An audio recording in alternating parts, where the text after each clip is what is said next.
También es curioso que nunca nos hemos encontrado ante un aforo similar. Estoy siendo observado desde las alturas ahora mismo, en una especie de U gigantesca. Nos encontramos en Castro Urdiales, en uno de los entornos, sinceramente, más espectaculares para ver Milenio 3. Carmen, buenas noches.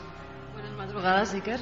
Se siente uno está muy pequeño aquí, se siente uno un poco pequeño y lo estábamos comentando antes con el público que se ha concentrado, los cientos de amigos que están aquí con nosotros, y es que hemos hecho programas en grandísimos aforos, en estadios llenos, y sin embargo algo debe tener la piedra, algo debe tener la historia, algo debe tener la crónica de hechos que aquí se han reproducido una y otra vez, y algunos hechos bastante dramáticos, como ha sido la historia en esta parte de Cantabria, en la antigüedad.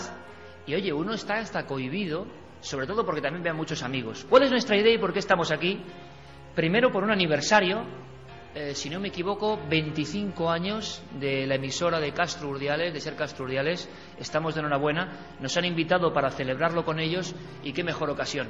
Sí me gustaría contar una cosa, y yo sé que cuando la gente se une a Milenio y está ahora en todo el mundo, en España, con unos cascos, es difícil que les hagamos sentir o les hagamos comprender lo que ahora estamos viviendo.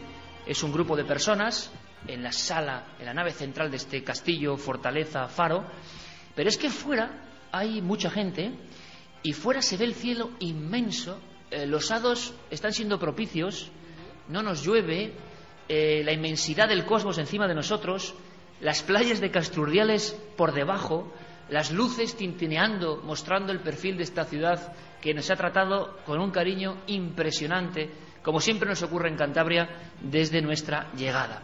¿Qué podíamos contaros para sorprenderos? A los que estáis aquí y a los que están en toda España y todo el mundo. Bueno, pues hoy, Carmen, vamos a contar la anécdota que hemos vivido la mañana de ayer, ¿fue, no? La mañana de ayer, sí. Vamos a ver.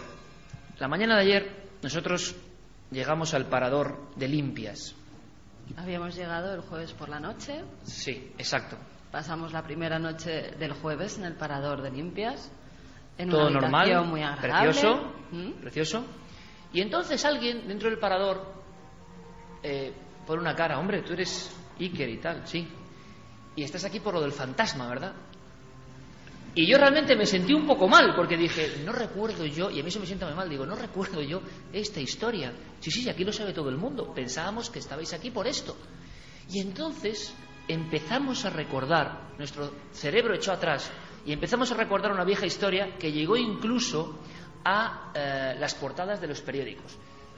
Nuestros compañeros, Roberto Cuadrado y Julio Hernández, están aquí con nosotros, y vamos a tener la oportunidad de casi ensoñar, de casi imaginar, de casi ver los lugares, los entornos. Bueno, pues, maravilloso parador de Limpias, sí señor. Y yo con lo del fantasma diciendo, sé que hubo un gran revuelo hace unos 6 años cuando hubo las reformas de este palacete, de este lugar que también tiene mucha historia. Pero lo que pasó esta mañana, o la mañana de ayer, ya superó todas las expectativas. Estábamos en la habitación que debía ser la habitación señalada encima. Y yo escucho por la mañana a una guía con un grupo de personas que dice, esa es la habitación del fantasma. Y estuve tentado de salir al balcón, sinceramente, y de imaginar la sorpresa que podía provocar en unos buenos amigos que visitaban el parador de Limpias, verme a mí saliendo justo en ese instante por el balcón. Pero a veces quiere decir todo esto, ¿verdad, Carmen?, que la leyenda le supera a uno, que siempre anda hablando de leyendas, de mitos y de misterios. La leyenda es muy superior a uno, le encuentra cuando uno no lo espera. Pero ¿quién nos puede contar muy bien esta historia? Pues esta historia nos la tiene que contar Jesús Mier, que es el director del Parador de Limpias. Es una historia tan bonita, tan hermosa, tan como de otro tiempo, que quiero que sea el inicio de este programa. Y pido un aplauso para Jesús, que ya se acerca por aquí.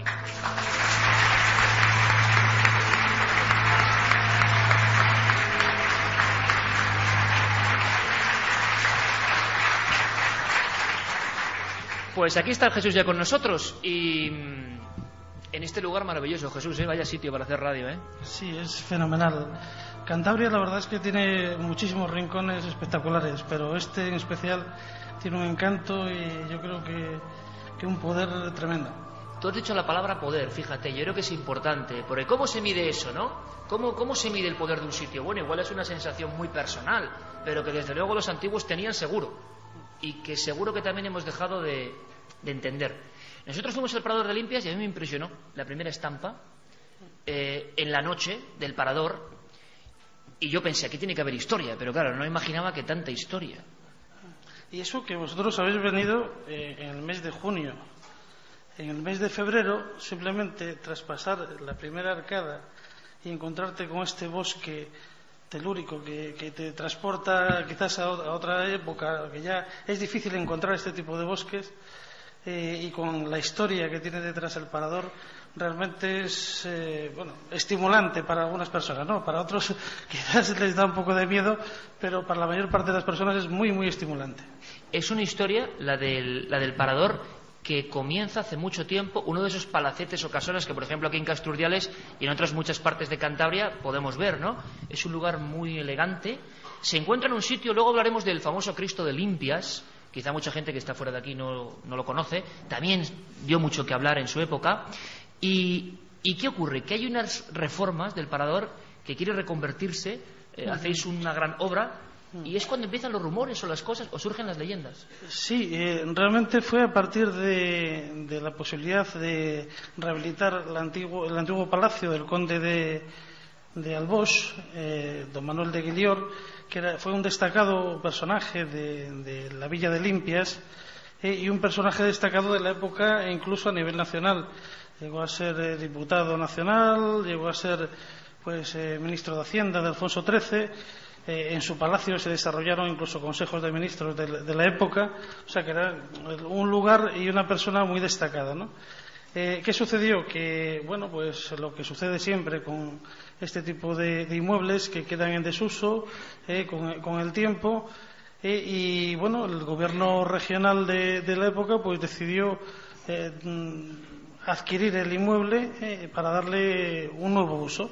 Se pensó en un parador de turismo. Un parador de turismo siempre es un buen elemento, un elemento dinamizador económicamente, un revulsivo que nos ayuda a rehabilitar el patrimonio que tenemos abandonado, y de repente pues empiezan a hacer los primeros trabajos de limpieza de la finca, ¿no?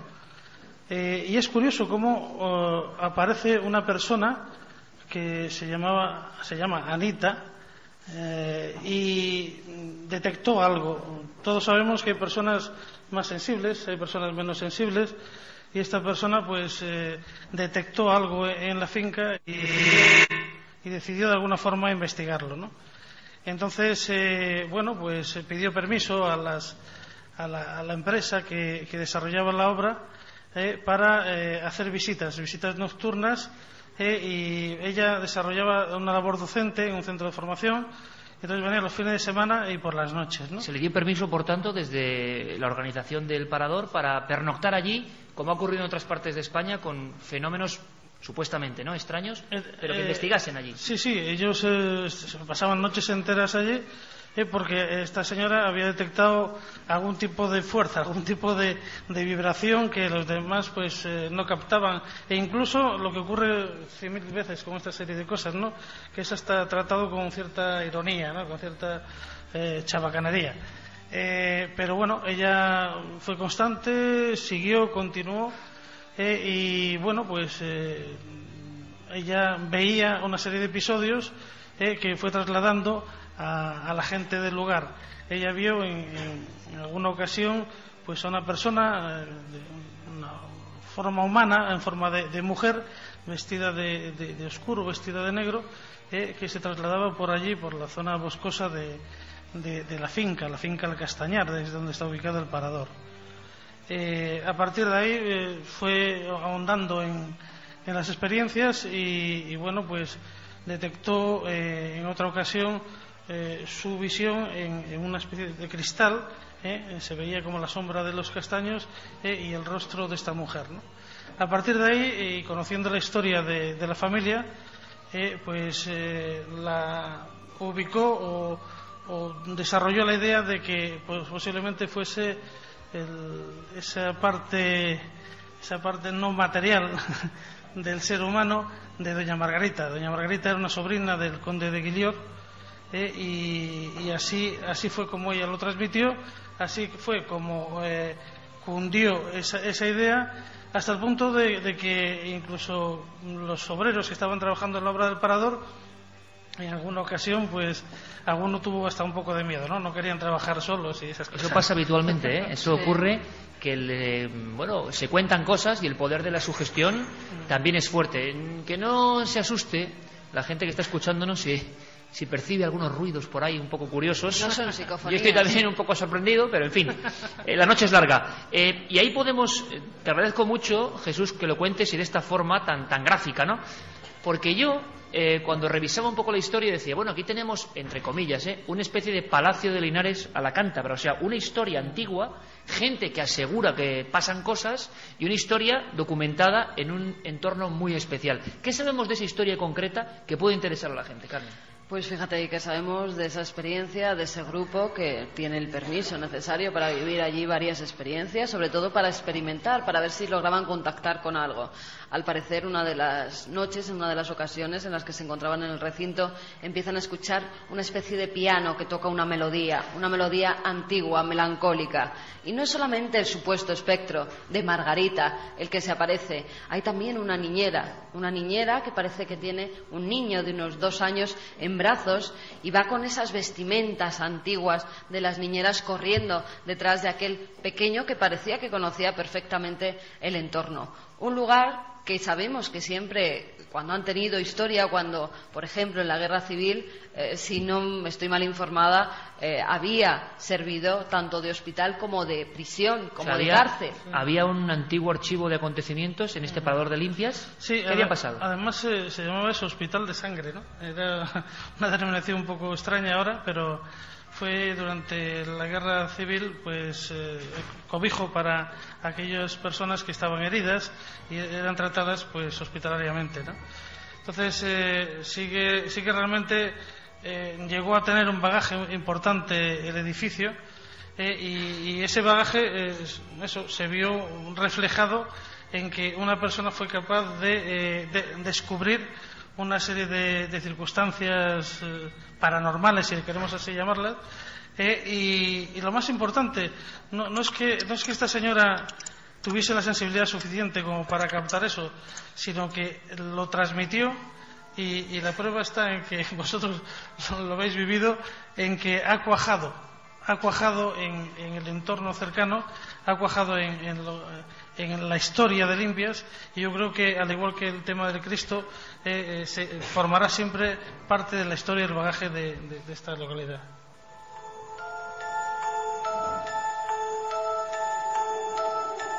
Un Cristo que luego contemplaremos, incluso, que tiene una mirada muy especial y que dio, como decíamos, muchos quebraderos de cabeza a la propia Iglesia, que inició varias investigaciones, la gente se acumulaba. Lo curioso es que en Limpias, al margen del testimonio personal de alguien además a quien conocemos y conocimos en nuestras andaduras muchas por Cantabria, alguien sensitivo, y siempre hay que tener cuidado con eso, luego hubo gente a posteriori que ratificase esos hechos, o que dentro del parador os haya comentado que han ocurrido cosas, ¿o no? Luego las sugestiones, pues hay de todo tipo, ¿no? Hay personas que sí que lo sienten, no con la forma de Anita. Anita descubrió y tuvo esa sensibilidad, pero es difícil, la verdad es que es difícil, porque cada uno tenemos nuestra propia sensibilidad, ¿no? Pero, por ejemplo, entre las personas que trabajan en el parador habitualmente o entre clientes, ¿habéis detectado algo? No, porque además también con esa ignorancia que nos suele caracterizar de este tipo de cosas, solemos hasta rehuir este tipo de comentarios dentro del parador, precisamente para que no sea un elemento de fuga. Precisamente es un establecimiento hostelero, y lo que no nos interesa en absoluto es relacionar pues una estancia con algo que a alguien le puede generar un recelo o un miedo, ¿no? Pero sí que es cierto que todos nosotros, cada vez que hablamos del parador, un elemento que es sustancial a él es precisamente la presencia de algo, ¿no? Hasta tal punto de que cuando se rehabilitó el parador hay una habitación esa habitación. La nuestra. 104. Por si la queréis pedir algún día, 104. Por si acaso, el baño se mantuvo tal cual. Hay una serie de trabajos de acondicionamiento de baños en todo el parador, y hay una habitación en la que el baño es diferente, es como era. Pues Jesús, fíjate curioso, y esto sí que es un ejemplo que yo quiero comentar de lo que pasa en Cantabria, porque luego hablaremos de uno de los hijos pródigos de esta región, que es el hombre pez de Liérganes y sus novedades, que no ha habido rubor en potenciarlo. O sea, es decir, en muchos sitios da vergüenza esto, excepto evidentemente los ingleses, los franceses y los americanos, que son unos cracks en todo esto y saben potenciarlo perfectamente. No es ni añadir ni quitar, simplemente es un elemento, si quieres, sociológico, antropológico, pero es una historia del lugar y lo potencian. Yo he visto algunas muestras de cómo se potencia. Por ejemplo, en Liérganes han abierto un centro de interpretación de una historia tan bella, tan increíble, que nadie creía en ella, y luego están los documentos, que es la de, luego contaremos sobre todo para el resto de España. Imagino que aquí todo el mundo habrá oído hablar de Francisco de la Vega Casar, el hombre pez de Liérganes, pero es muy bonito, y yo de verdad te doy todo mi apoyo en eso, en no rehuir, no ocultar, no decir ¡ay, qué miedo!, casi santiguarse y decir de esto no se habla, sino que eso forme parte de un patrimonio que hace a los sitios distintos, simple y llanamente. No, está claro. Si estoy aquí es por una razón muy sencilla, y es que hay una línea dentro de la red de paradores nacionales, hay una línea de museización de los paradores, ¿no? Vamos a crear un nuevo producto que se llama Parador Museo, y vamos a poner en valor aquellos recursos que son diferentes, recursos arquitectónicos, recursos ambientales, recursos culturales que pueda tener un parador determinado para convertirlo en parador museo. Y nuestro valor en Limpias precisamente va a ser va a ser la presencia de doña Margarita en el parador. Me parece bonito porque, fíjate, se podría hacer un día un programa, y esto desde luego ni está patrocinado ni es publicidad, de paradores con misterio en España. Sí, porque yo recuerdo, yo he acabado varios libros en diversos paradores, pero no es porque sean paradores, porque son lugares increíbles. Por ejemplo, el parador de Sigüenza. Y recuerdo perfectamente que, además, en un momento de mi vida muy especial, que yo hice como una especie de, viaje iniciático, fui a Sigüenza, que es un lugar de poder en Guadalajara, lo recomiendo, y cuando llegué a la habitación del parador, toda tan bien puesta, me encontré algo que dije, no puede ser casualidad, ¿no? Era un pequeño folletito, uno de esos intentos por hacer que la leyenda sea algo más, que era la historia del fantasma del antiguo obispo que vivió en ese castillo antiguo del principio de la Edad Media en Sigüenza. Y podíamos irnos a Jaén, también, donde en su parador, ahí sí que los propios operarios, ¿no?, han pasado. Muchos clientes han visto a ese supuesto fantasma que recorre la habitación por la noche. Incluso en Cardona sí, claro, también, un reportero nuestro pasó una noche en la habitación donde aparecían los fenómenos y se grabó algo, se grabó una psicofonía. Reportero muy peculiar, al que mandamos un fuerte abrazo, a Luis Álvarez, al igual que nuestro compañero Santiago Camacho, que está ahora mismo con 40 de fiebre. Sí, no y estaría encantado, no solo por la comida de Casturdiales, sino por este entorno de estar así aquí con nosotros, con todos vosotros también. Yo pido un aplauso para Jesús. Gracias por esa valentía. No hay que tener ninguna vergüenza de las leyendas, hay que potenciarlas. Ojalá se haga con muchas más cosas y en toda España. Gracias, Jesús, por estar con nosotros. Gracias, de verdad. A ustedes.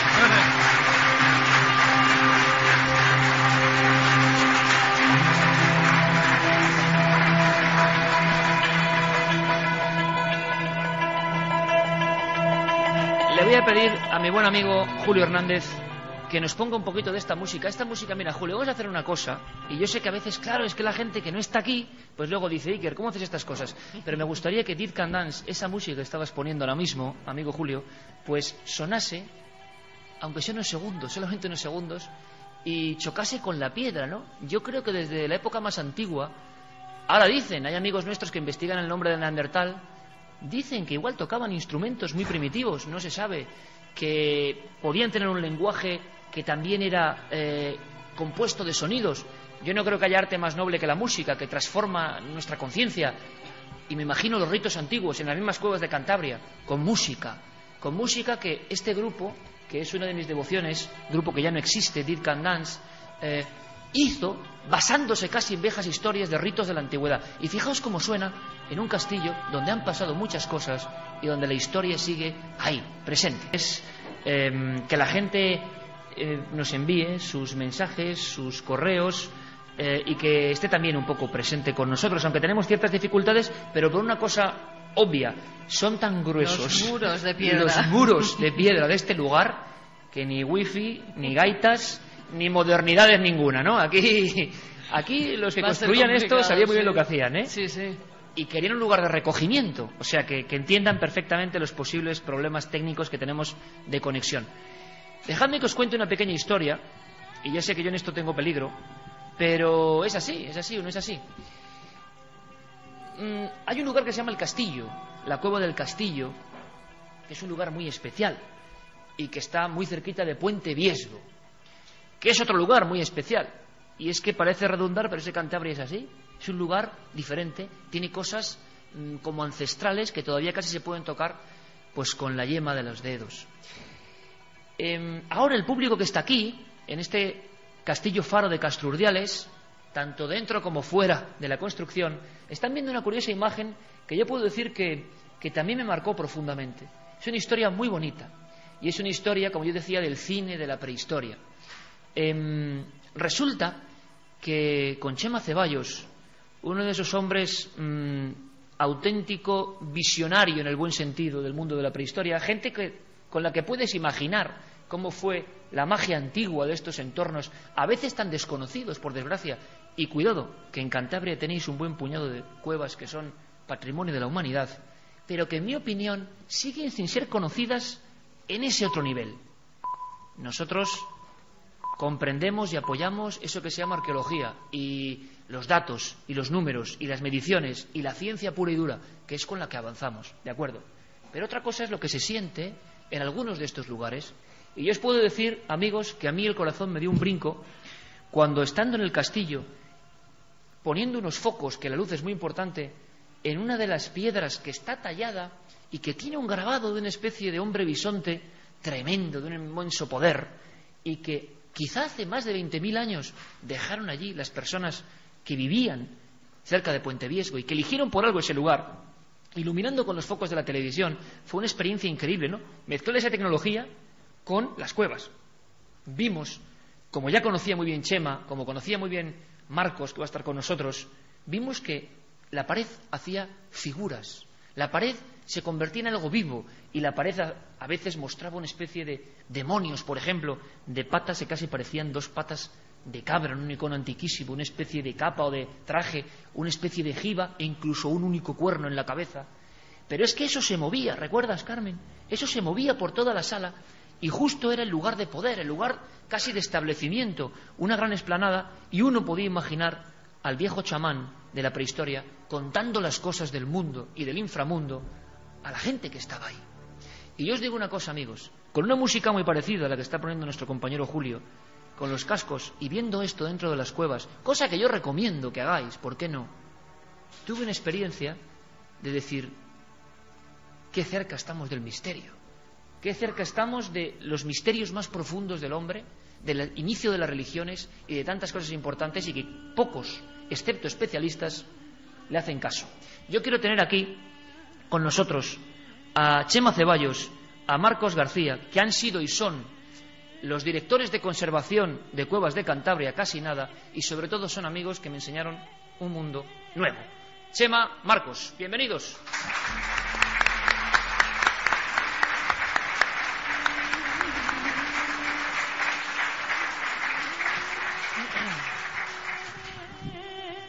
¿Cómo estás, Chema? Muy bien, Quique, muchas gracias. Vaya experiencia aquella, ¿no? Sí. Pero sobre todo me estoy imaginando, y yo quiero que él nos lo cuente, ambos dos son especialistas, científicos, personas de un gran prestigio y renombre en sus respectivas áreas de trabajo, pero eso no quita para vivirlo con una especial emoción. Y me acuerdo cuando Chema me contó cómo fue la primera vez que se encontró con esa figura, que puede ser un chamán, un demonio, una sombra, un dios, yo no sé qué, que se aparece hace miles de años en el castillo. Para mí esto sí que es una aparición real. La gente dirá, bueno, si es una sombra. Bueno, hay que verla en su contexto cómo se mueve, qué podía significar. ¿Cómo fue tu primer encuentro, Chema, con la sombra? Fue en parte casual. Llevábamos unos cuantos años ya estudiando la Cueva del Castillo, Marc Groenen, un prehistoriador belga, Echegaray, y yo, y hacíamos fotos, lógicamente. Entonces, cuando fotografiamos la columna donde está el hombre bisonte, que además tiene en la parte superior una cabeza también de bisonte, al hacer las fotos se debió de mover el flash. Y cuando volvimos por la tarde y empezamos a mirar cómo habían salido las fotos de una serie de figuras, de repente nos encontramos con la sombra. Y bueno, la primera cosa que yo dije fue: ¿dónde está esto? Esto no. Y dice: no, pues la máquina no, esto está allí. Bueno, pues entramos a verlo otra vez. Y entonces fue cuando nos dimos cuenta de que, bueno, siempre habíamos sabido que había restos de pintura negra, pero no habíamos pensado en más. Porque es importante decir, Chema, que había como dos líneas, lo que hoy serían las patas, dos líneas que sí que estaban Pintadas. Claro, pintadas ahí y nadie veía nada, dos líneas. Esas líneas tenían un sentido con la luz. Efectivamente. Entonces lo que hicieron los artistas paleolíticos fue proyectar la sombra para hacerla coincidir con las dos patas pintadas, y sale esa especie de demonio, de diablo, que, perdón por la expresión, acojona. Porque es ¿Para algo... qué andar con rodeos? Es que, ¿tú sentiste eso? Sí. Dentro de la cueva, que es un mundo muy especial, donde todo se amplifica, yo creo. Y digamos que no sentí miedo, pero sentí un enorme respeto. Era algo que de repente apareció allí. Era algo que habían visto los paleolíticos, porque, como digo, habían proyectado la sombra y le habían pintado las patas, pero si no pones la luz exactamente en el lugar adecuado, no coincide, es decir, no hay patas ni hay figura. Entonces, además de que esta gente eran unos artistas impresionantes, pero eso ya lo sabemos viendo las figuras representadas en el arte rupestre, hay más que eso. Eso es algo sin duda misterioso, es algo que no está hecho para que lo viese todo el mundo, puesto que si, como digo, no se sitúa la luz en la posición correcta, no se ve. Y entonces es algo que quizá, como tú bien decías antes, entre dentro del tema de los chamanes. Este asunto tan complicado del que ha hablado últimamente tanto Jean-Claude, y que posiblemente tenga razón.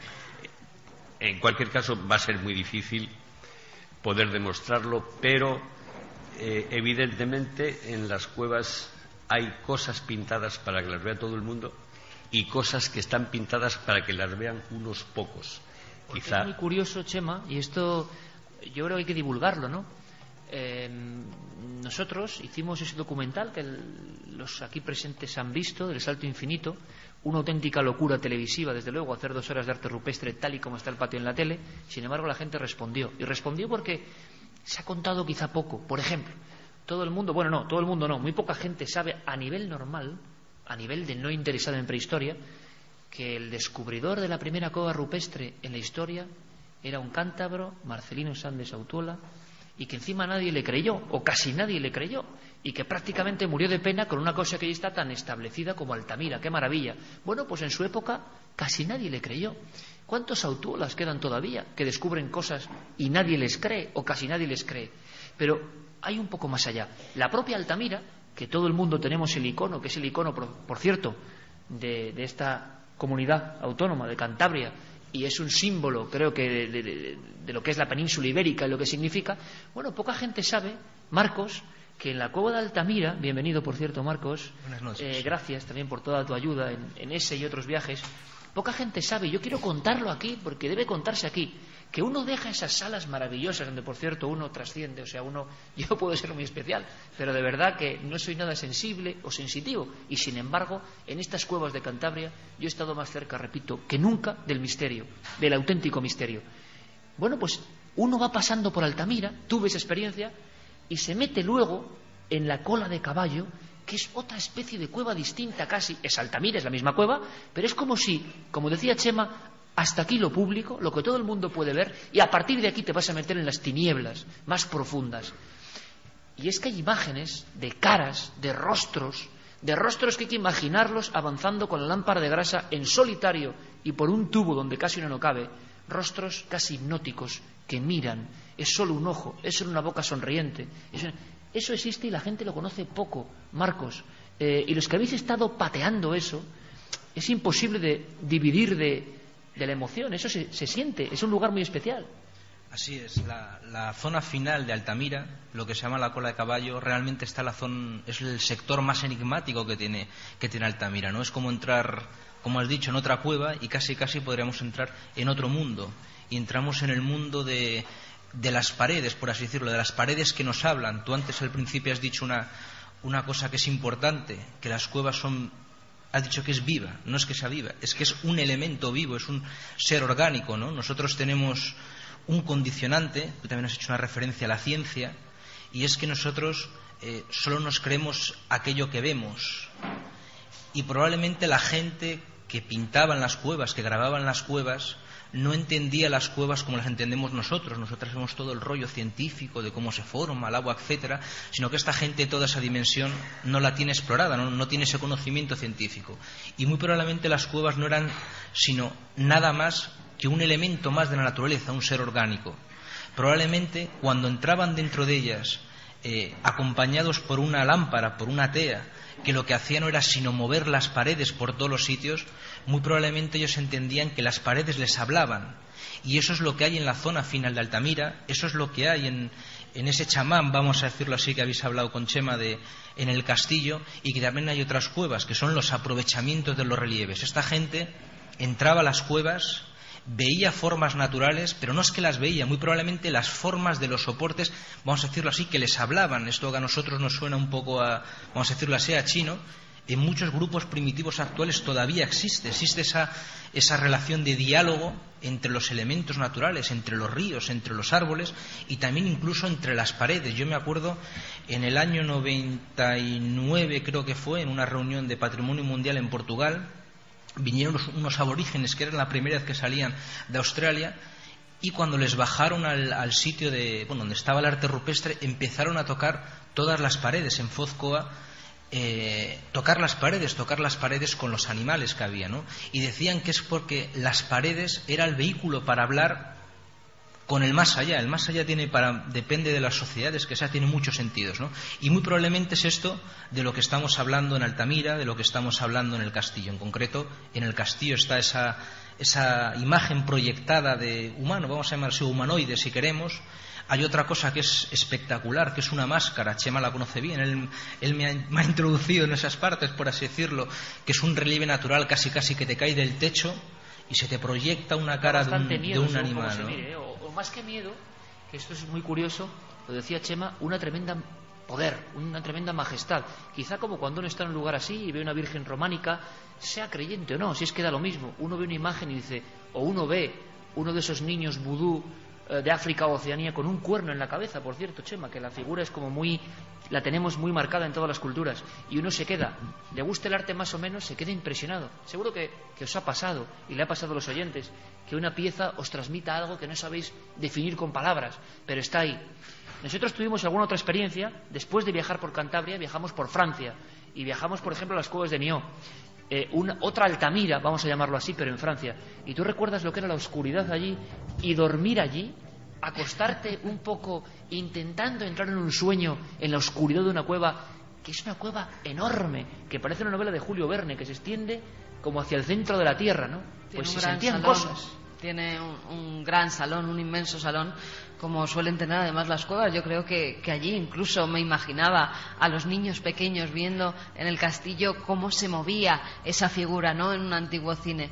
Pero en la cueva de Francia sí que es cierto, llevábamos mucho tiempo de rodaje, nos levantábamos muy pronto, nos acostábamos muy tarde, y hubo un momento en el que estábamos grabando que entre el frío, yo iba con un anorak, unos jerseys tremendos, y sí, me entró una ensoñación en pleno, lo puedo decir, en pleno salón negro, que fue además como una experiencia casi mística, porque mientras yo estaba durmiendo estaba como navegando, como flotando en ese salón donde las imágenes que están pintadas, y además ahora con Internet, después del programa o mañana si buscáis, veréis cómo son unas imágenes perfectas, preciosas, y sientes cosas. En las cuevas sientes cosas, y más cuando vas acompañada del director. En nuestro caso íbamos acompañados del director de la cueva, y nos enseñó algo magnífico. Por ejemplo, las pisadas, ¿te acuerdas? Unas pisadas como de un ritual antiguo de niños que todavía quedaban allí marcadas,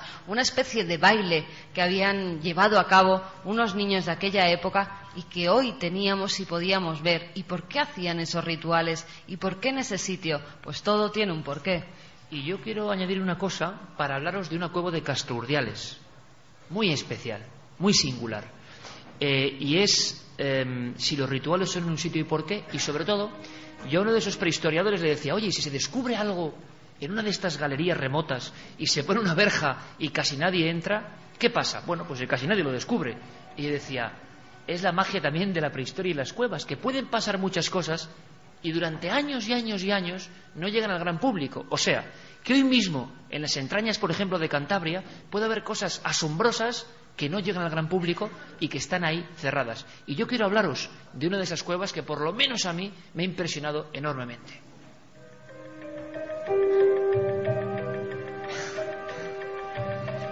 Y esa cueva, amigo Chema, es una cueva que tú me enseñaste. Ahí es un rostro, una cara, es curiosísima, no es fácil de ver para el no iniciado. Y esta misma tarde hemos tenido una experiencia muy distinta. Hay mucha gente en Cantabria que ha recorrido las cuevas y que ha encontrado cosas. Pero claro, a veces algunas cosas, y poniendo toda la prudencia que podemos poner, son tan raras que rompen casi todo lo establecido, y a veces da la sensación de que se silencian, o de que no se debe hablar de ellas, o de que deben permanecer a un lado, ¿no? Bueno, esta es la cueva de la Hoz o de Juan Gómez, en Casturdiales, en Sámano en concreto. Sí. Y allí yo recuerdo que Marcos me dejó un libro y venía una de estas caras, uno de estos rostros. Y yo decía, un rostro de 1,90 de largo. Un rostro de 1,90 de largo, o sea, de un poder y de un porte increíble. En una zona, además de una cueva peligrosa, una cueva donde ha habido fallecimientos, accidentes. Y sobre todo la expresión del dibujo, a mí incluso me impresionaba mucho, me daba una sensación de poder muy extraño, muy extraño. ¿Qué ocurrió? Que fuimos allí. Oficialmente es como una deformación, algo, vamos a llamarlo, para algunos, una curiosidad geológica. Chema, como si aquí observamos una piedra de este castillo faro de Casturdiales y decimos, tiene forma de cara. Pero cuando vamos allí, y Chema me las muestra, y las iluminamos, vemos unas grabaduras de una profundidad increíble. ¿Cuál es la historia de esta cueva? Y ahora os cuento la sorpresa que nos ha ocurrido esta misma tarde.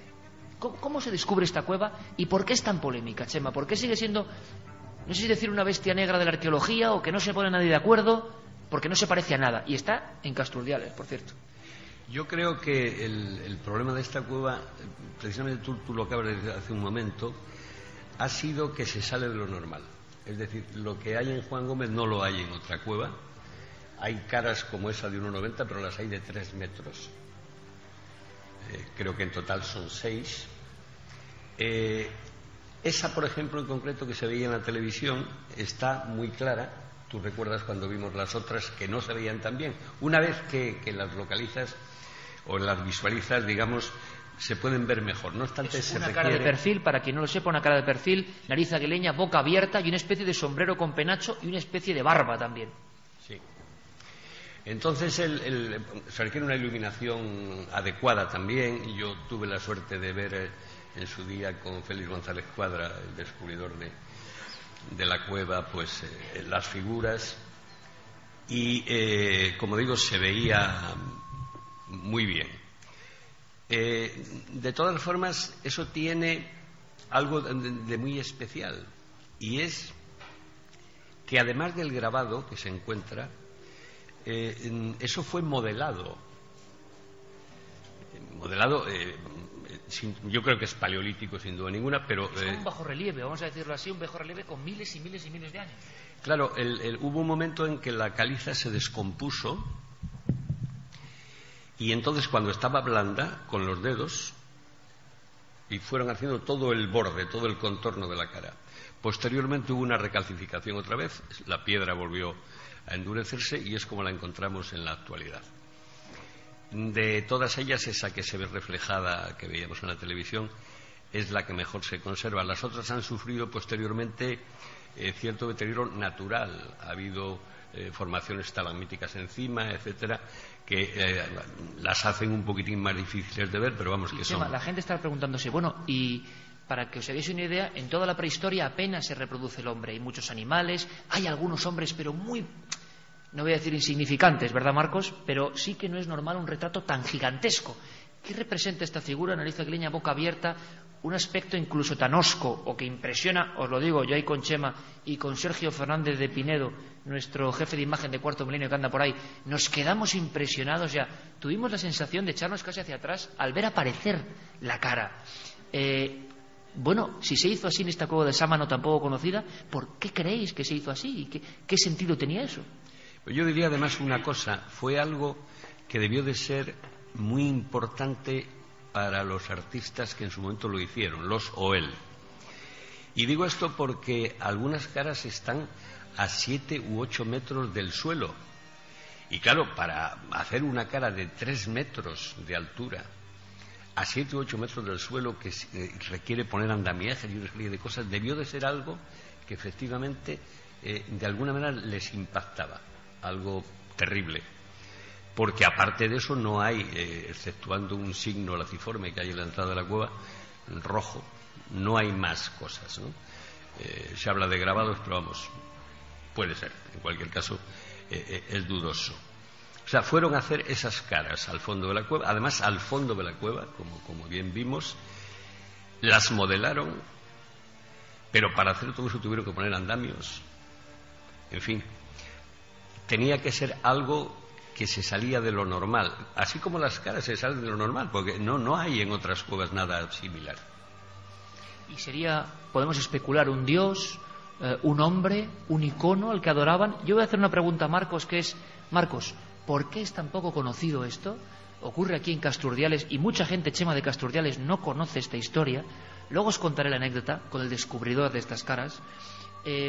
Se pelean científicos y es normal y es sano que ocurra, pero de las caras, de las extrañísimas caras de la Cueva de la Hoz, casi nadie habla. ¿Por qué pasa esto, Marcos? Bueno, ya lo habéis avanzado, ¿no? La excepcionalidad casi un poco se viene a reproducir un poco la historia de Altamira. Todo aquello que prácticamente no encaja en los cánones que son aceptados, vamos a decirlo así, por la ciencia, y por la ciencia casi el positivismo, el relativismo absoluto, pues todo aquello de primeras es prácticamente rechazado. Entonces, como hasta fecha de hoy prácticamente no se ha encontrado absolutamente nada igual, todavía la mayor parte de la comunidad científica realmente está tirándose, vamos a decirlo, hacia atrás, ¿no? Y prácticamente no se considera. Y en parte también probablemente, como también Chema ha indicado, porque ha habido una serie de procesos geológicos, por así decirlo, que en parte han enmascarado lo que sería esa evidencia de la mano que ha hecho el surco, ¿no? Nosotros vemos el agujero, pero no conseguimos ver los rastros técnicos, ¿no? Y nos queda, pues, esa sombra, por así decirlo, cubierta de lo que es, lo que fue en origen ese gran grabado, ¿no?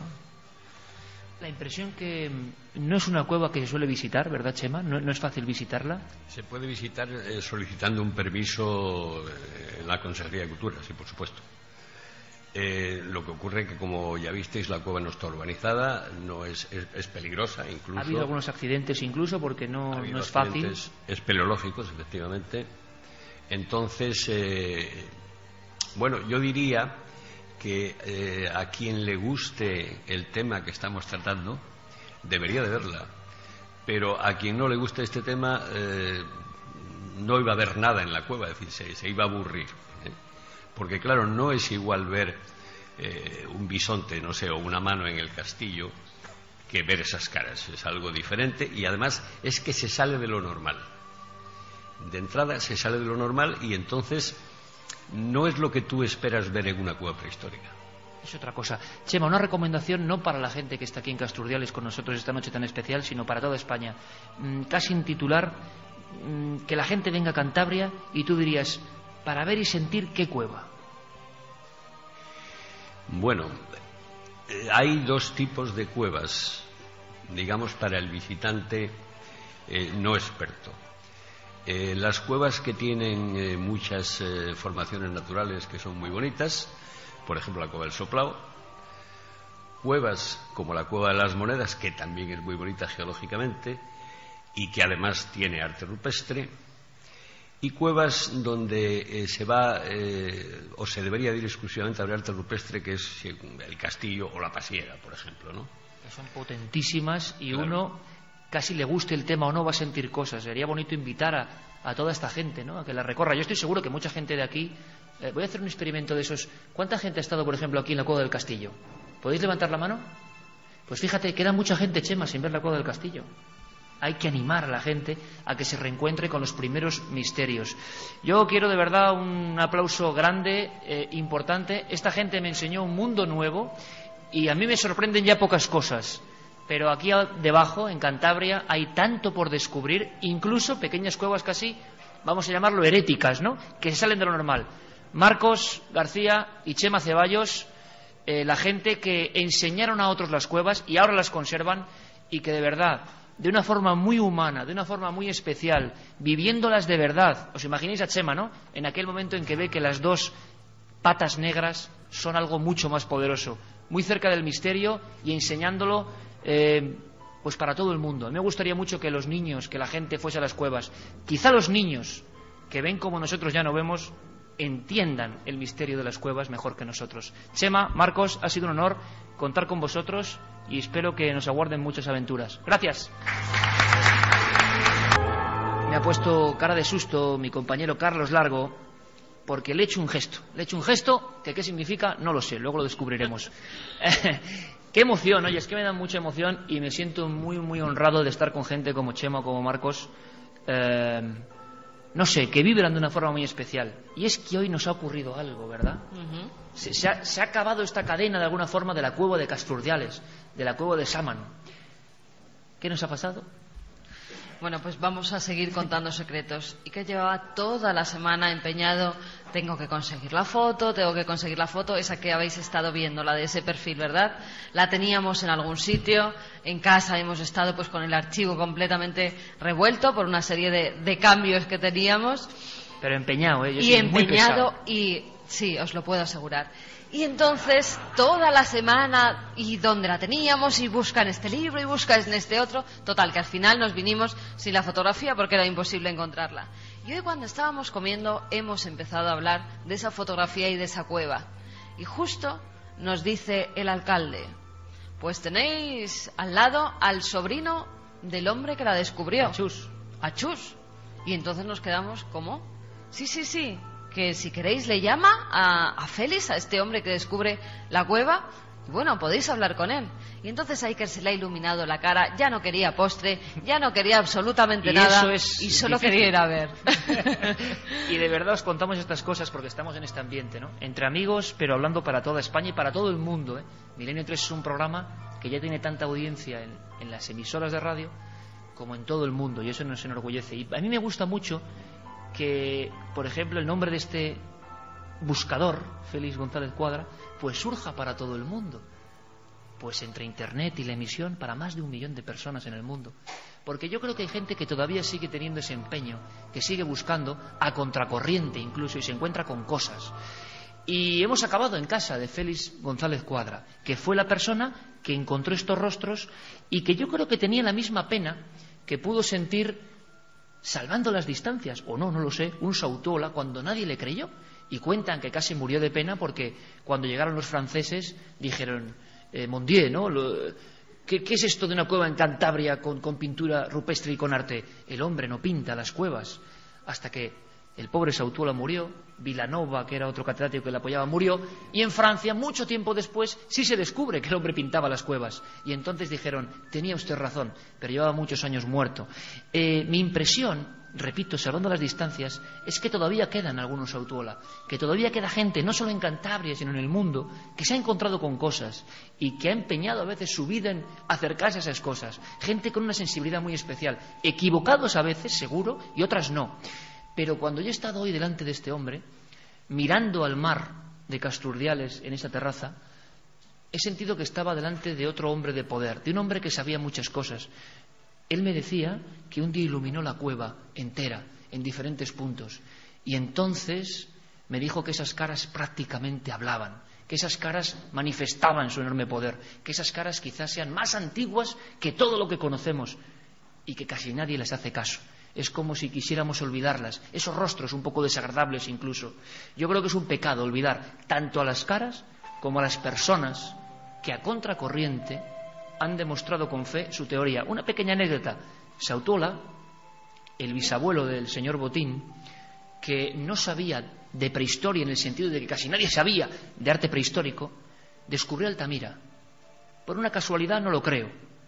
Hay una historia preciosa con su hija, pero él, desde luego, tuvo una fe tremenda y hasta el último de sus días, desde el primer momento que vio las imágenes, supo que aquello era verdad y se fue a la tumba con esa verdad suya, personal.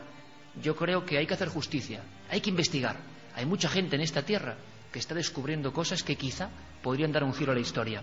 Nosotros seguimos contando eso. A la vuelta, historias de Cantabria, historias de Casturdiales, historias de misterio, historias para que el mundo las escuche. Gracias. Una auténtica fiesta del misterio en el buen sentido, contando un montón de historias. Además me gusta mucho porque hay personas que no se conocían y se van conociendo, investigadores, cronistas, contadores de cosas, científicos, de todo un poco.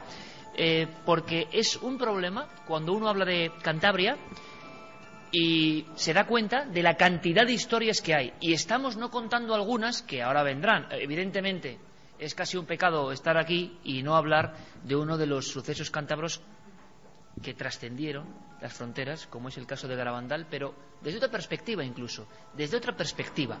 Y luego lo contamos. Tengo a mi lado a un hombre con el que hemos estado disfrutando de muchas cosas.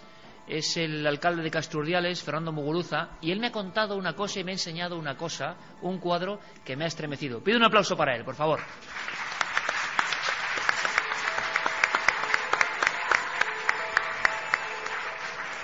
Tú sabes, Fernando, a qué me refiero, ¿no? Un cuadro. Sí, el cuadro, dos cuadros que tenemos en el salón de plenos del ayuntamiento que reflejan, lo estoy viendo ahora sí, que reflejan lo conocido como la francesada, el momento en que las tropas francesas, en su retirada de la guerra de la independencia, pues provocaron una verdadera masacre en Castro y que se sigue recordando con dos grandes cuadros, que son los que os he enseñado antes, dos grandes cuadros que, bueno, pues que representan esa gran tragedia que representó para Castro esas fechas. Porque es curioso, cuando uno viaja con la radio, ¿verdad, Carmen, que nos ocurre? Uno no puede saber, le interesa todo a uno, pero no puede saber a veces particularidades. Pero resulta que esas particularidades de lo que ha pasado en la historia de un lugar resultan ser muy importantes para el devenir de ese entorno e incluso para los lugares. Aquí ocurrieron cosas, aquí pasaron cosas, esto fue refugio. El sitio donde estamos haciendo Milenio 3 fue refugio de algo que debió ser sanguinario, terrible. Y hemos conocido muchas historias de la guerra. Cuando yo veía el cuadro, Fernando, me recordaba, también salvando las distancias evidentemente, a la crueldad que expresa el gran maestro Goya en los desastres de la guerra, la brutalidad humana. Pero pocas veces, Fernando, había visto en un cuadro una pequeña escena que nuestro compañero Roberto Cuadrado seguro que muestra aquí a los espectadores que están dentro y fuera del castillo, y es niños atravesados por una bayoneta siendo llevados por el pueblo casi como un trofeo. Me ha parecido tan tremendo y Fernando me señalaba ese detalle. A veces en el detalle está la clave, ¿no? Que yo le preguntaba, pero Fernando, ¿qué debió pasar? Y es cuando me he empezado a enterar cómo corrió la sangre en esta misma piedra. Pues sí, yo creo que esta represalia, este ensañamiento que hubo en Castro fue fruto precisamente del tremendo esfuerzo y de la tremenda oposición que hicieron los castreños a ser conquistados. Yo creo que eso fue el motivo de que provocó la ira de los franceses y por eso cuando entran, provocan una verdadera masacre, de tal manera que si en Castro habría viviendo en aquel momento unas 700 personas, pues prácticamente mataron, asesinaron a la mitad de la población. Pero con la característica de que la población que había quedado dentro de las murallas eran precisamente ancianos, mujeres y niños, porque los varones, pensando que no iban a tener, pues el atrevimiento, las tropas invasoras no iban a tener el atrevimiento de hacer esa masacre que luego finalmente hicieron. Los varones abandonaron a través de aquí, muy cerca de aquí, se bajaron exactamente, yo no sé el punto por donde bajaron, pero bajaron a los navíos ingleses que estaban intentando apoyar a la ciudad, ¿no? Es decir, los varones se fueron y los franceses definitivamente entraron y ya digo, mataron prácticamente a la mitad de la población. Y yo creo que fue un ensañamiento brutal, y lo vemos en ese cuadro como un niño bebé está ensartado en una bayoneta y es paseado por la ciudad pues como trofeo, ¿no? O sea, que nos encontramos, no como pasó en otros puntos de España, que todos conocemos historias y muchas personas podrían decirnos, esto también pasó aquí, sino que el ensañamiento y el nivel de exterminio de hombres, mujeres y niños fue muy especial. Y aquí también pasaron cosas. Se han contado escenas. Imagino que en la historia también luego hay extrapolaciones, ¿no? Se va transmitiendo, pero escenas que ocurrían en este mismo entorno, ¿no? Gente que estaba refugiado, gente que se lanzaba al mar directamente antes de... Claro, se sabía que si las tropas franqueaban las barreras, las murallas, se sabía que iban a ser especialmente sanguinarios por la especial fortaleza y por la especial resistencia que se había hecho. Quiero decir que los varones, los adultos varones, sabían que con ellos no iba a haber piedad. Y entonces lo que se sabe es que prácticamente lo que hacían era, al que no podía acceder con facilidad a los navíos, pues se tiraban directamente al mar, ¿no? Y en este lugar, por ejemplo, decíamos antes, se ha reconstruido partes. Hubo luego un incendio que el segundo cuadro, la segunda viñeta que me contaba Fernando esta tarde, pues representaba como el final de la historia. Y es esta ciudad bellísima que vemos desde aquí, que vemos desde esta altura, completamente, o sea, después de lo del niño y de correr la sangre, el incendio completo, la ciudad ardiendo como una tea. Efectivamente, o sea, la venganza fue completa.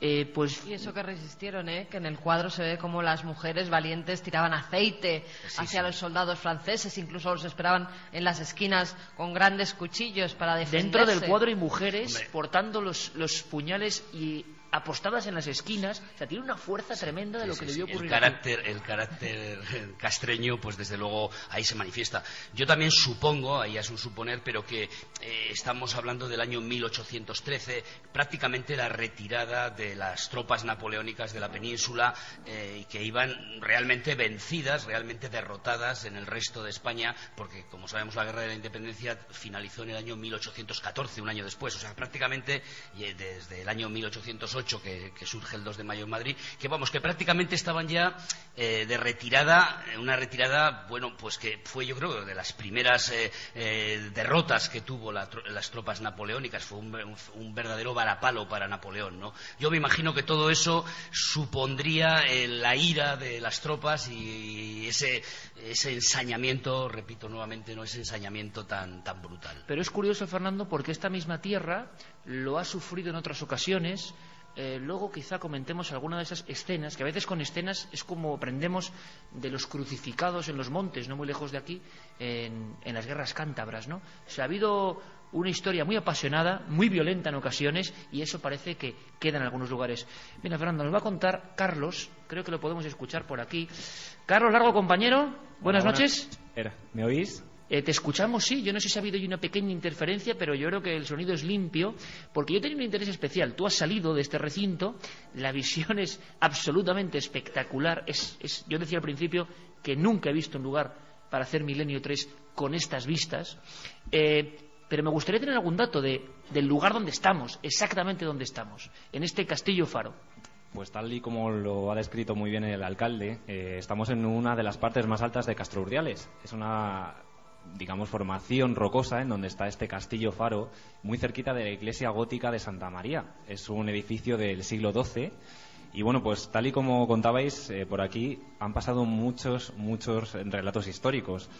Por ejemplo, sin ir más lejos, en este periodo, en el siglo XIX, como bien contaba el alcalde, pues tuvieron estas escenas en las que pues todo el pueblo se tuvo que refugiar aquí. Este fue su lugar de refugio, el bastión más difícil de invadir, vamos a decirlo así, y donde estamos ahora hay que imaginar a las mujeres, a los niños, viendo cómo viene la turba, ¿no? Además, bien nos describían antes también que muchas personas eran las que, bueno, pues ante esa tragedia, que veían la muerte muy cerca, decidía tirarse al mar para salvar, digamos, de alguna manera su vida, intentar salvarla de una última oportunidad, quizá antes de que las tropas francesas terminaran con su vida.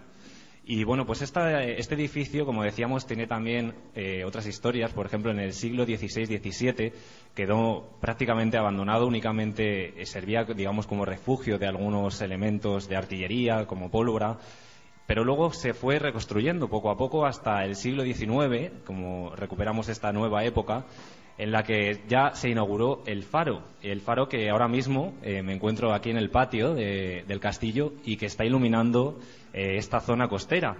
Y sirvió para orientar a todos estos barcos pesqueros que bueno, en este puerto importante de Castrourdiales pues supuso para esa época, para finales de mitad del siglo XIX, a finales ya casi. Bueno, pues tenemos una viñeta del lugar donde estamos exactamente ahora, a las 2:16. Gracias, Carlos. Luego me cuentas algo de otro castillo más desconocido y que llaman de los Templarios. Se habla de un arca de piedra. ¿Y qué tiene ese arca de piedra? Bueno, pues luego me lo cuentas, Carlos, ¿vale?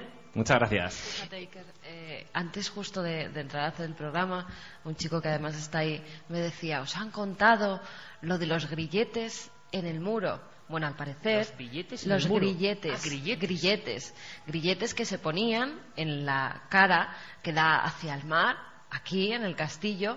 Allí se encadenaba a la gente y dejaban que cuando subía la marea se ahogaran. Tú fíjate qué forma tan cruel de hacer morir a la gente, ¿verdad? Encadenado con unos grilletes al castillo y el agua poco a poco, que sabes que al final va a acabar contigo. Pues yo he tenido una experiencia muy singular. Le decía a Fernando, que ha sido un poco nuestro cicerone aquí también, con los compañeros de la cadena SER que se han desvivido porque estemos a gusto. No hacía falta mucho, porque yo, por ejemplo, que no soy de muy lejos, soy de Vitoria, no conocía Castro por dentro. A veces eso de pasar por los sitios y no fundirse con los sitios. Y hoy lo hemos hecho y hemos recibido, y no solo de las autoridades, sino de la gente de la calle, tal afecto, tal sensación, que uno se va más contento y con ganas de aprender.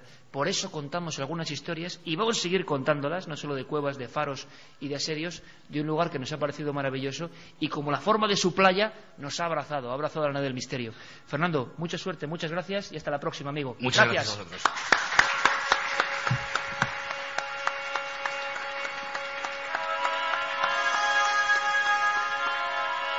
Importante, los densos muros del castillo faro de Castrourdiales han permitido un pequeño milagro, no sé por cuánto tiempo, aquí todo es...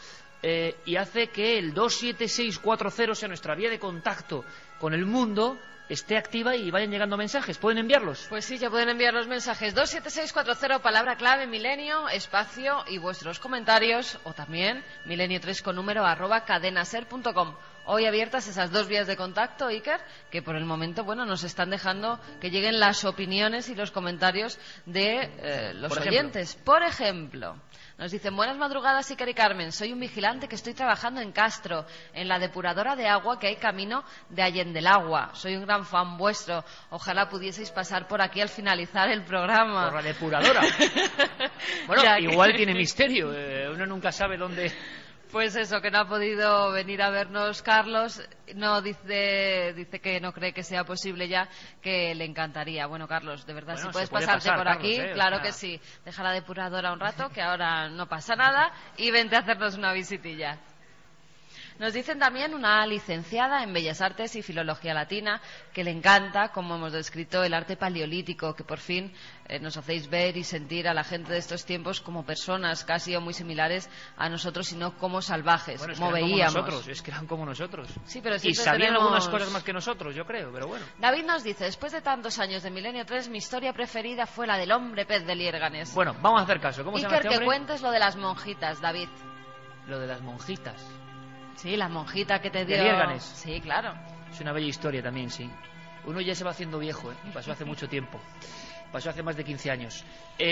Vamos a hablar de ese icono, del hombre pez de Liérganes. Ayer, otro secreto, estábamos rodando para Cuarto Milenio, aunque ya hemos acabado esta temporada. Quedan un par de programas, ¿no? Nada más. Sí.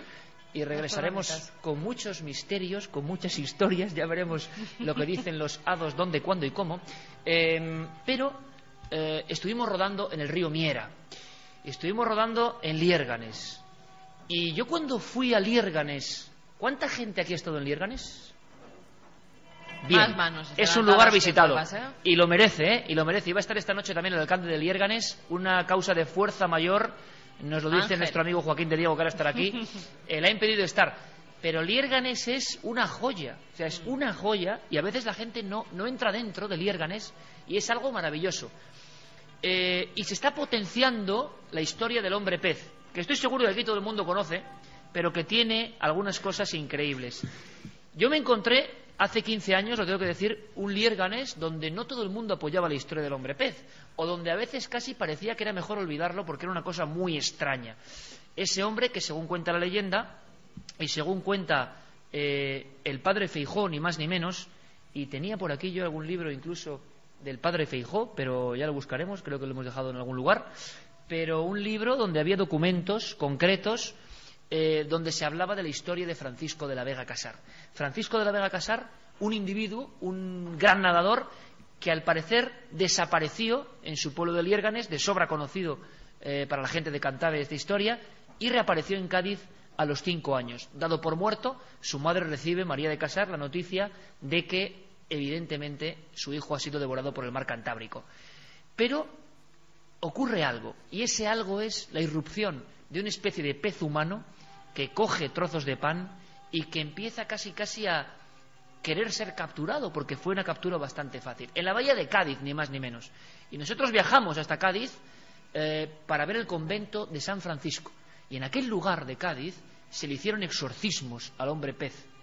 ¿Quién era este individuo? ¿Por qué no hablaba? El pelo rojo como el fuego. Y resulta que después de muchos exorcismos y de no pocas penurias, aquel hombre gritó, dicen otros que dijo simplemente, la palabra Liérganes. Pero claro, decir Liérganes en la España del siglo XVII era como decir algo... Bueno, las comunicaciones evidentemente no son como ahora. Y así empieza una comitiva que yo me la he imaginado siempre como una historia del Quijote, ¿no? Atravesando España para que el hombre pez regrese a su hogar. Pues de esta historia y de lo que pasó después, prácticamente no se quería hablar, para conseguir ciertas actas, sobre todo algunas donde se le nombra como hombre pez. Sufrimos, ¿no?, bastante. Pero hoy la cosa ha cambiado. Y hoy cuando vamos a Liérganes, y gracias Roberto Cuadrado por esto que me traes aquí, compañero, la gente de las series que es así, o sea, uno pide un libro del siglo XVIII y aparece un libro del siglo XVIII, ni más ni menos del padre Feijóo, que decía, lograron pescarle, estoy leyendo textualmente de estos maravillosos libros que se hacían casi mejor que ahora en el siglo XVIII, y le llevaron al convento de San Francisco de aquella ciudad, en donde le hicieron muchas preguntas por varios modos y en diversos idiomas, mas a ninguna respondió ni se le oyó la palabra. En este momento el hombre pez manifiesta una estructura increíble, musculado, esa cinta que recoge precisamente el retrato que tiene en Liérganes por el pecho y por la espalda, y algunos hablan de unas manos casi palmípedas, ¿no?, o por lo menos con una especie como de vitela humana entre los dedos.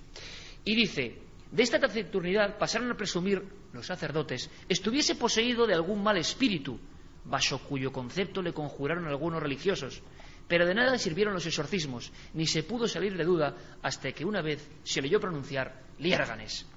Y así empieza esta historia que hoy en Liérganes es recordada, porque efectivamente esa comitiva regresa, atraviesa España, y cuenta la leyenda o la verdad que todos creyeron en su día, con testimonios puros y duros, que el hombre pez reconoce Liérganes, en su aspecto casi de tritón humano, empieza a caminar, se adentra por el pueblo y llega hasta la casa justa, donde esa madre que le había dado por muerto le abraza, sabiendo como una madre sabe que es su propio hijo. Pero luego es un misterio qué pasa con el hombre pez. Sabemos que vuelve a desaparecer y que ese mismo río Miera donde ayer nos bañábamos para grabar para Cuarto Milenio es el lugar donde se esfuma, se marcha. Ahora allí en Liérganes hay varios homenajes de piedra emocionantes. Ayer estuvimos en Liérganes con un gran investigador, Joaquín de Diego, una enciclopedia de la Cantabria enigmática, misteriosa, arqueológica, sorprendente de verdad. Le tenemos que decir a Joaquín casi que nos dé píldoras, porque tiene para hacer varios libros, sin duda alguna, y disfrutamos mucho con él. Hay novedades, hay cosas sobre el gran mito cántabro, el hombre pez. Un aplauso, por favor, para Joaquín de Diego.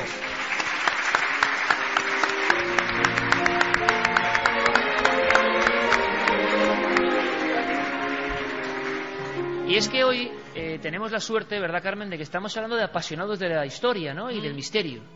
Toda la gente que está pasando y que queda por pasar tienen algo que igual lo impregna esta tierra, no lo sé, pero es gente muy vocacional, ¿no? Vive lo que dice y dice lo que vive.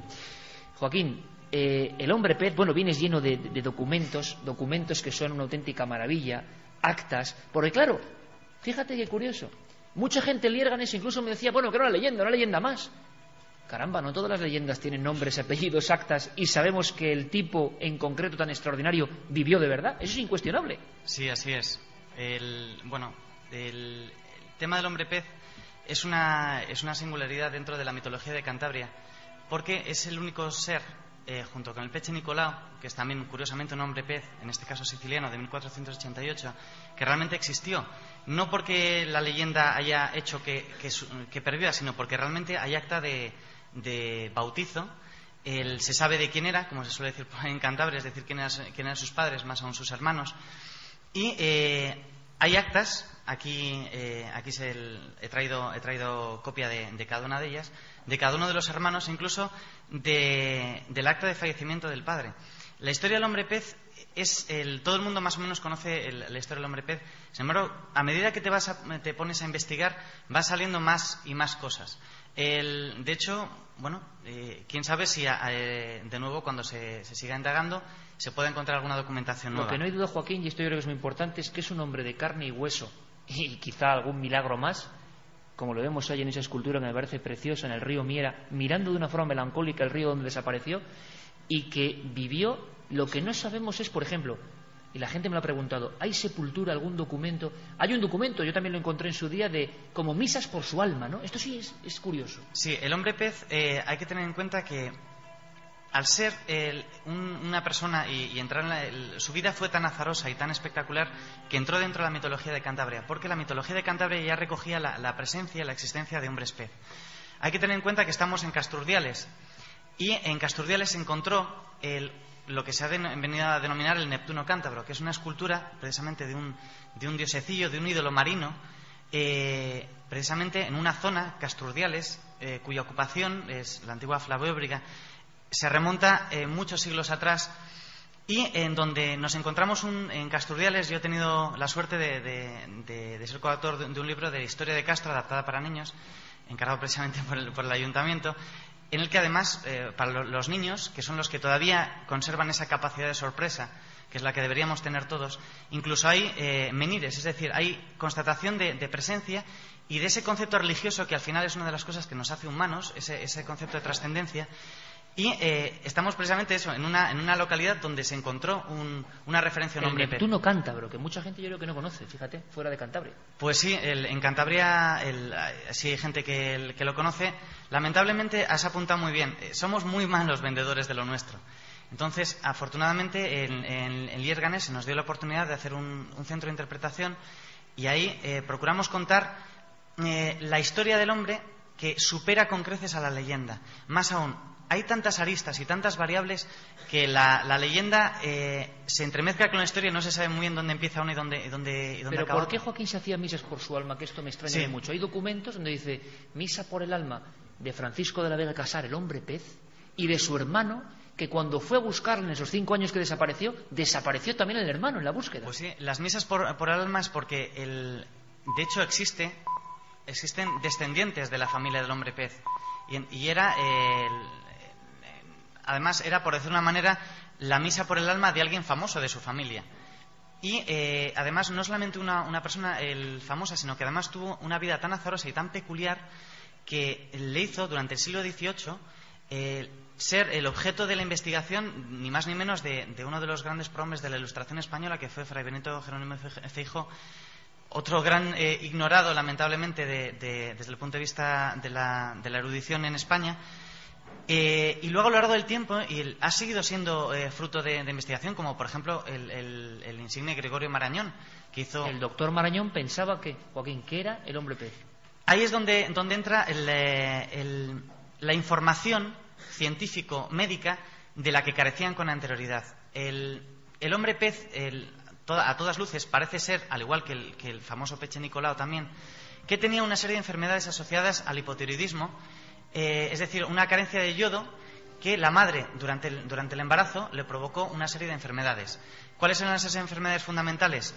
El cretinismo, es decir, un retraso mental profundo que tiene mucho que ver con cuando le intentaban hacer hablar y no era capaz de hablar. Los que padecen de cretinismo apenas son capaces de tener conciencia de sus actos y, pese a que sí podrían físicamente hablar, no, por ese fallo neurológico no pueden hablar. Entonces, eso es una de las características. Y, sobre todo, la ictiosis, que viene del griego ictios, pez, isis, dolencia, padecimiento de enfermedad, que le hacía parecer un pez. Además, estas enfermedades tienen que ver una malformación desde el punto de vista físico. Por ejemplo, ahora todo el mundo conoce a Velázquez. Cuando vemos los cuadros ecuestres de Velázquez, parece que los caballos son enormes y la gente es chiquitina. Y bueno, pues es que realmente la media estatura por aquel entonces de la gente era 1,50 los hombres, 1,45 las mujeres.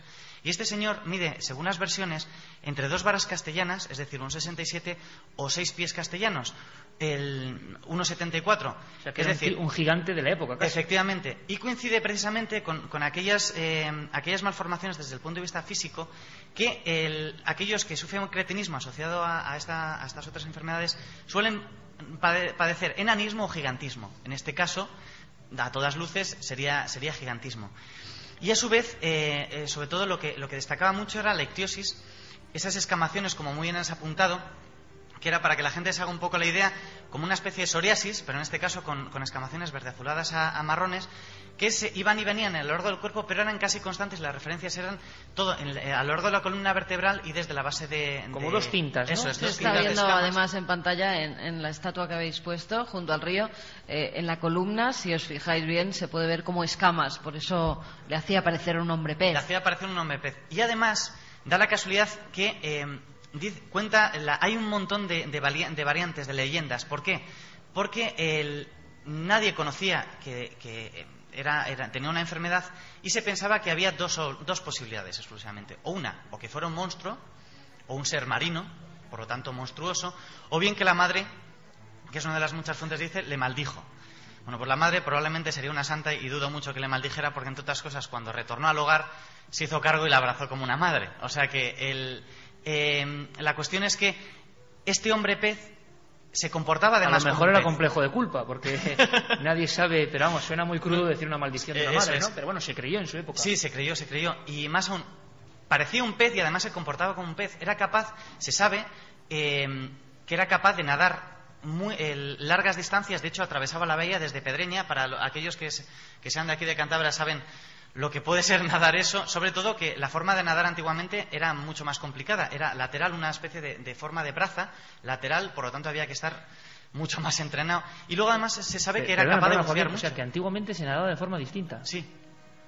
La manera tradicional de nadar... siempre aprende cosas increíbles, ¿no? La manera tradicional era lateral. Sí, era una especie de braza, de forma... Era la manera clásica en este caso hay referencias grecolatinas de cómo se cruzaban los vados a nado, y era una especie de braza desde el punto de vista lateral, y no levantaban los brazos como nada casi todo el mundo, el crawl.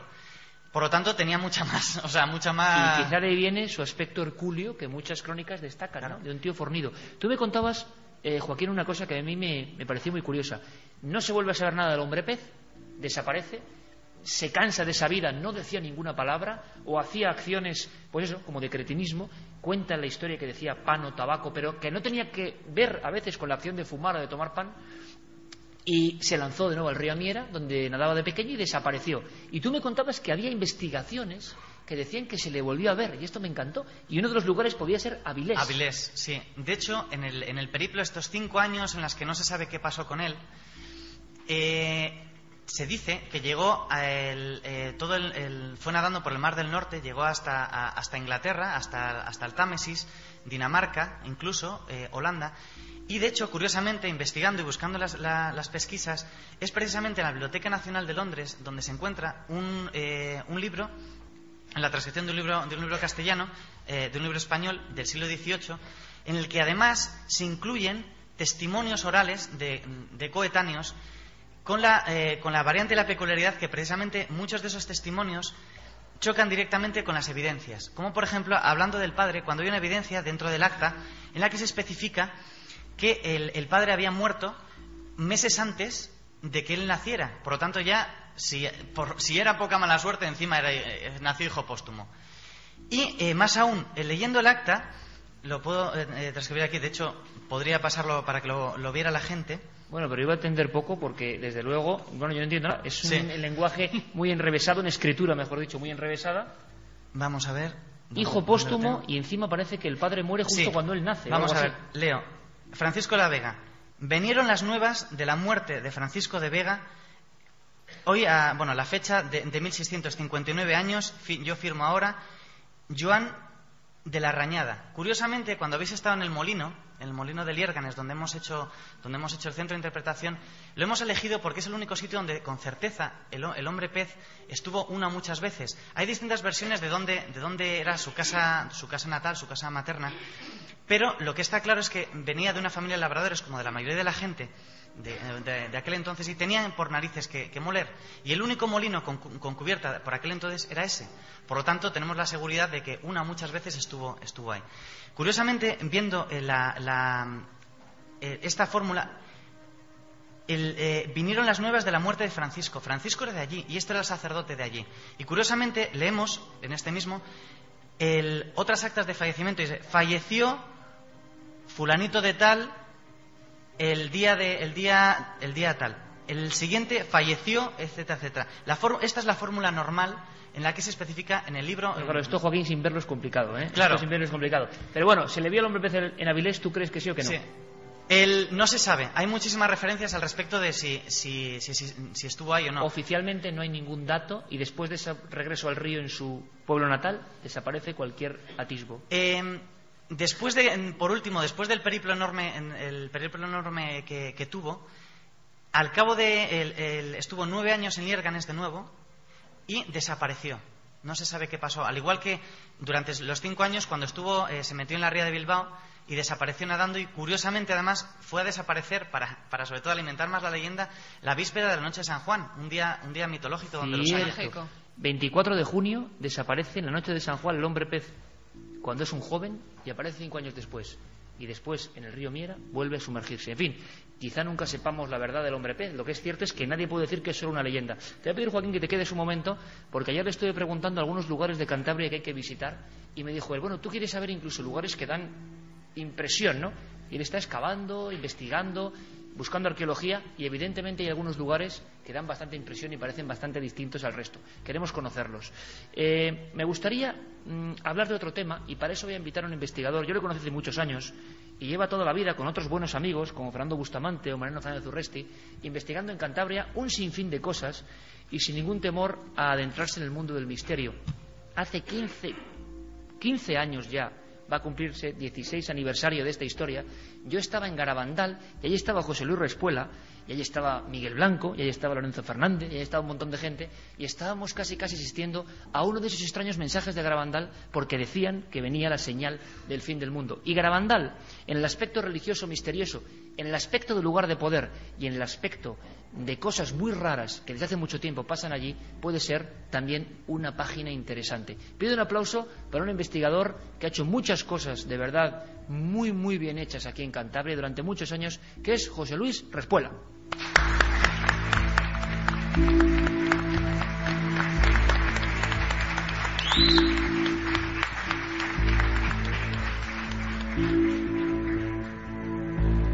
Enseguida, incluso las personas que estén aquí van a ver unas imágenes. Le pediría a Roberto Cuadrado, en esta difícil conexión que a veces es la radio y la imagen, porque uno, cuando vuelve a ver algunas escenas de Garabandal, es como lo que hablábamos de la prehistoria. Hay escenas que no pueden llevar ni palabras, que yo no sé qué representan, pero representan un estado alterado de conciencia, representan una situación que graban las cámaras años 68, 69, 71 y que siguen impresionando. Nosotros, cuando en televisión ponemos imágenes de Garabandal, de inmediato la gente de toda España sufre como un shock, como un escalofrío, y da igual las veces que se hayan puesto las imágenes, porque son tremendas. Las miradas, el éxtasis, el caminar hacia atrás sin tropezarse, sin caerse, las cabezas arqueadas, los procesos para muchos histéricos que vivieron 4 niñas sobre todo y que siguen siendo, yo creo, que un gran misterio. Bueno, pues cuando uno se acerca de nuevo a Garabandal ve que hay enigmas, pero desde mucho antes. Hay quien dice que la zona la zona propia de Peña Sagra, es un lugar, como dice su nombre, sagrado, lleno de secretos. José Luis ha estado mucho por la zona. Yo estuve, mi primera vez en Garabandal fue exactamente allí, en aquel lugar. José Luis, es un lugar que yo sé que es difícil, que es complejo. Ahora estamos viendo incluso filmaciones muy antiguas, pero qué duda cabe que mucho antes de lo que todo el mundo conoce, y ahora ha habido últimamente nuevos mensajes y cosas raras, de la interpretación humana de algo, muchísimo antes, José Luis, hay una zona de enorme poder. Sí, toda la zona de Peñasagra, quizás por eso tiene ese nombre. Hay que pensar que fue también uno de los últimos reductos de los cántabros.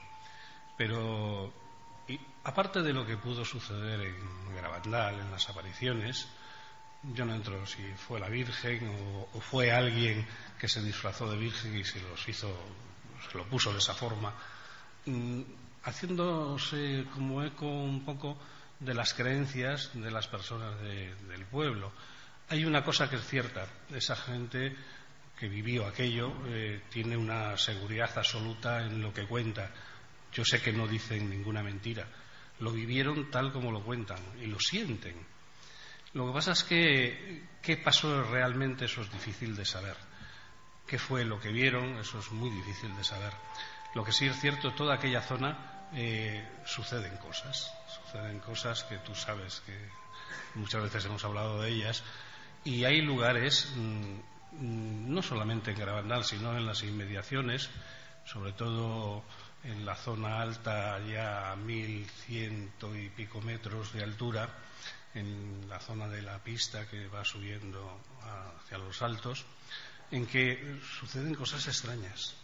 Tenemos amigos comunes, José Luis, personas de total prestigio y rigor, y como no están aquí presentes, no vamos a decir su nombre, pero tampoco es ningún secreto, de llegar a ver, José Luis, en esa zona, cerca de Garabandal o subiendo por las laderas, una figura, por ejemplo, y hay que contarla porque se ha contado en muchas ocasiones, sí, un ensotanado. Y yo la he visto. ¿Y tú la has visto? Sí.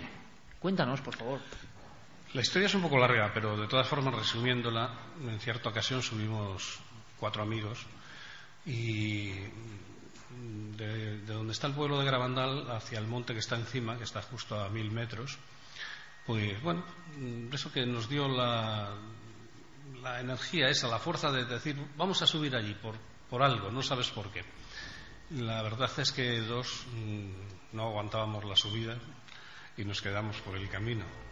Y lo curioso es que en un momento determinado nos perdimos de vista unos a otros. Lo primero que piensas es que han desaparecido detrás de alguna ondulación del terreno o algo así. Pero no nos quedamos conformes. Cuando llegaron arriba, a los que les pasó ahí una cosa un poco larga de contar que no viene a cuento ahora.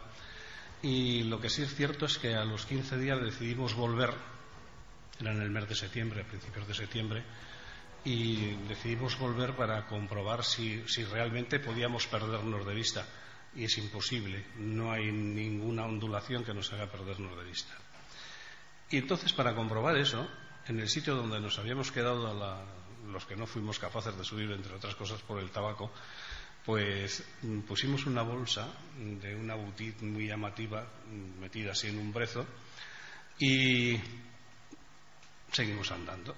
Llegamos arriba, nos sentamos allí tranquilamente y veíamos la bolsa perfectamente. Pero donde estaba puesta, para poder llegar allí, a un buen caminante le llevaría sus 20 minutos. Y sin saber de dónde salió, ni cómo apareció, ni nada, de repente vimos un ser con una especie de túnica. A mí me representaba a las gabardinas aquellas antiguas que eran de un color marrón claro, con capucha, una cosa parecida, pero que le llegaba hasta los pies. Y daba la sensación de tener unos andares femeninos, porque no, o sea, como si diese pasos muy cortitos, no se veía la ondulación típica de una ropa larga. Y entonces, bueno, pues, ¿dónde va ese? ¿De dónde ha salido? O sea, te vas haciendo esas preguntas así, esto es absurdo, porque es que lo es en realidad. Y que va camino de frente a la bolsa, la coge y se la guarda. Estamos en ese momento pues llamándole de todo, nos lleva la bolsa. Y de repente, no sé si parpadeamos todos al mismo tiempo, cuando volvimos a mirar había desaparecido, ya no estaba. Es curioso porque mucha gente ha dicho, bueno, absurdo, absolutamente absurdo, incomprensible. Precisamente en Cantabria, y no sabemos bien por qué, en los años 70, y el Ejército del Aire tuvo bastante implicación en esto, tuvo interés. Hay lugares que estoy seguro que son bien conocidos aquí, como Escalante, lugares como Isla, lugares como Santa María de Cayón, quizá me puedo equivocar en el nombre, donde se denunció incluso ante la Guardia Civil la presencia de esto mismo que acaba de contar con esta absoluta naturalidad un hombre serio como José Luis Respuela. Es decir, gente normal y corriente que ve, me estoy acordando del caso de Escalante, impresionante, y que luego los testigos han tenido miedo a contar. A mí me lo contaron, precisamente con José Luis y con Fernando, hace más de 15 años. Y luego yo entiendo que la televisión y la radio a veces da un respeto.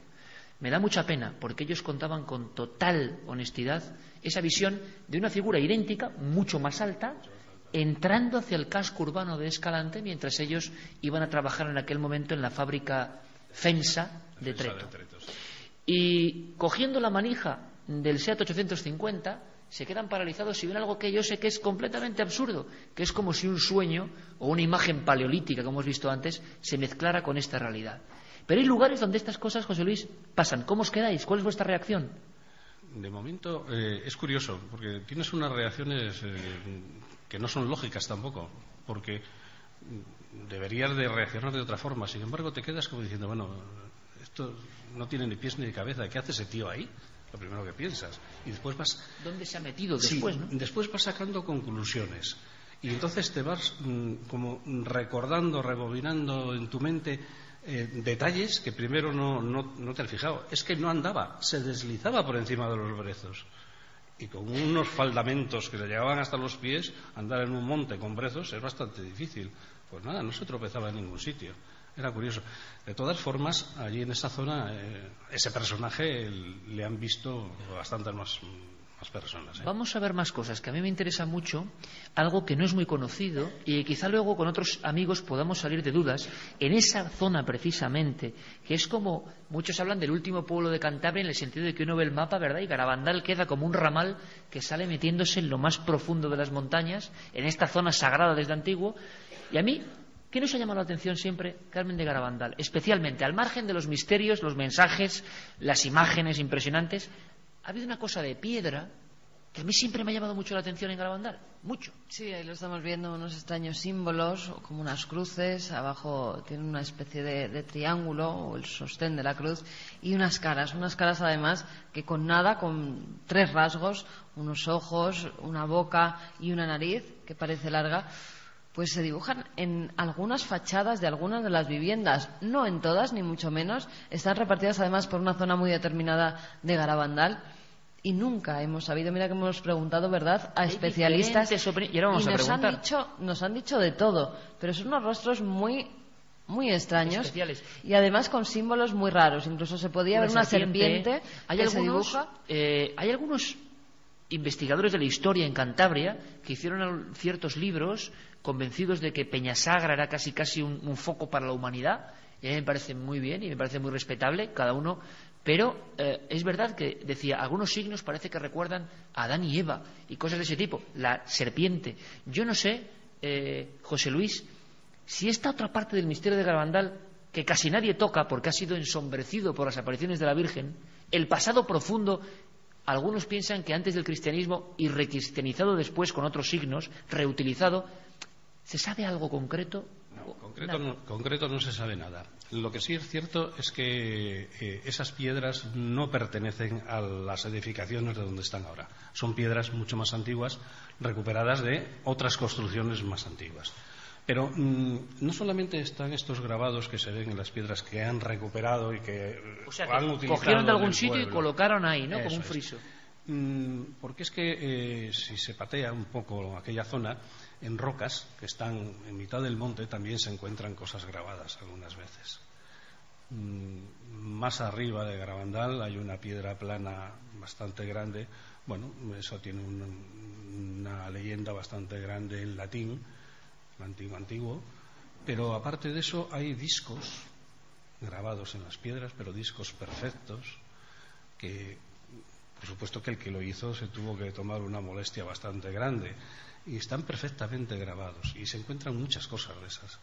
Esas cabezas tienen una expresión además muy especial. Yo no las he visto en ningún sitio, puede que estén en algún otro sitio. Yo no sé, Joaquín, si a nivel de archivo de investigación se sabe algo de esas piezas de Garabandal en concreto. Me parecen rarísimas, incluso en el tiempo que tienen no se acaba de poner de acuerdo la gente, que es algo que pasa habitualmente. Es que en principio hay una cosa que ocurre sucesivamente en Cantabria, y es que aparecen cosas que son diferentes a otros lugares, como por ejemplo el hecho de las estelas. Las estelas que se dan en el ámbito, desde el punto de vista territorial, ahora incluye también parte de lo que es Asturias, una parte de las encartaciones de Vizcaya, del norte de Palencia, Burgos y León, pero es una propia singularidad de aquí, y precisamente va al hilo con estas formaciones.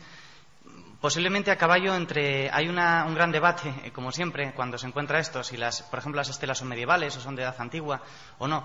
Pero lo que está claro es que es un punto, o puede ser un punto de transición entre el megalitismo tradicional, es decir, los menires, de los cuales encontramos un montón de rastros de ellos a lo largo de Cantabria. De hecho, aquí en Castrurdiales hay también menires. Aquí mismo en Castrurdiales hay restos de este tipo de los primeros ritos de la humanidad, prácticamente. Sí, hay menires, sobre todo el Ilso, que se llama Ilso 1 y 2, y hay en distintos sitios, hasta el punto que muchos de los menires ya empiezan a tener formas de tipo antropomórfico. O sea, humano, ¿no? Eso es. Piedras con forma humana. Con forma humana, simulando el cuerpo, la cabeza diferenciada del cuerpo, es decir, la transición de la cabeza al cuello y al resto del cuerpo.